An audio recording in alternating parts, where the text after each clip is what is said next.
So we're going to go into the backhand corner now. A lot of clips you can get here of top players. Two of my favourite from the same place in Pontefract, James Willstrop and Lee Beechell.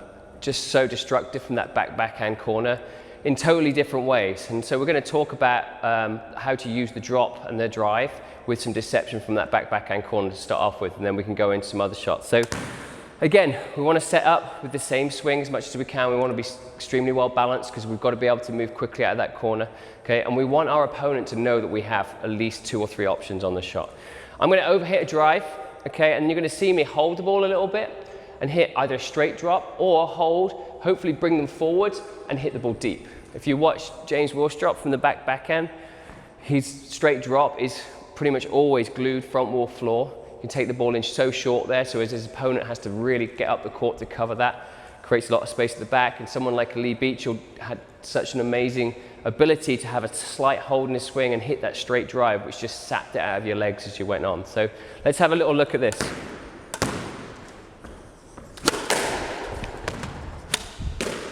Okay, got a little close to it there, but a good little hold. Try it one more time.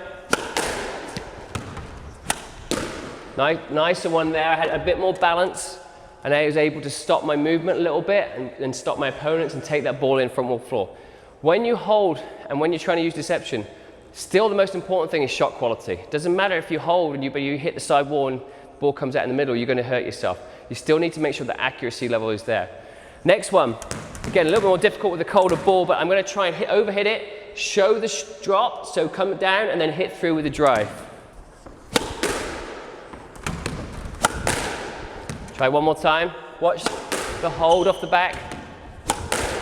There.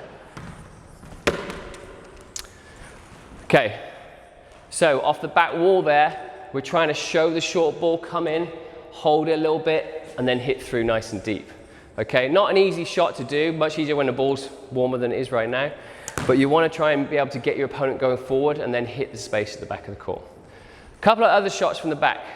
One shot that you see an awful lot is a little flick across the court. So as we come back here, the ball's going to come back, going to be here, we're going to come here, show this shot, and then just at the last second, take the ball across their movement. Have to be careful not to hit them, but when someone's hit an extreme angle like this that comes out and you show that straight drop, if you can just take that ball across their movement, it can really break up someone's movement. Probably a shot you're not going to play a huge amount in a game, but even once or twice in a match, he's going to really get into your opponent's mind.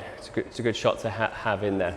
So many clips here of the top players using this. If you watch Noura Sherbini from the back of the court on the backhand, she'll shorten a swing and take that ball in with such accuracy, and it gets her opponent so worried about what's coming that then she creates a lot of space at the back of the court.